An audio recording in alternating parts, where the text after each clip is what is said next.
Le pape François est décédé à l'âge de 88 ans ce lundi 21 avril. Un nouveau souverain pontife doit être élu dans les prochaines semaines, mais quels sont les critères à respecter pour être le chef de l'Église catholique et comment se déroule son élection? Déjà, pour être pape, il faut être un homme baptisé et avoir moins de 80 ans. En théorie, il doit également être dans les ordres, de préférence cardinal, mais ce n'est pas obligatoire puisqu'officiellement, n'importe quel homme baptisé peut prétendre au pontificat. En réalité, c'est généralement l'un des membres du collège des cardinaux qui est choisi. Il y a d'ailleurs déjà des favoris appelés papables. Ensuite, le processus de désignation est très codifié.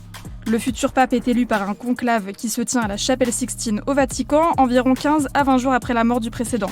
Il réunit un collège électoral de 120 cardinaux maximum. Ils doivent également avoir moins de 80 ans. Ensuite, les cardinaux votent, et pour qu'un homme soit élu, il doit obtenir les 2/3 des voix, et ça peut prendre plusieurs jours. Tant que ce score n'est pas atteint, il recommence. À la fin de chaque journée, les bulletins sont brûlés et la couleur de la fumée qui s'en dégage indique s'ils se sont mis d'accord sur un nom. Fumée noire si aucun consensus n'est trouvé et fumée blanche si le nouveau pape est élu.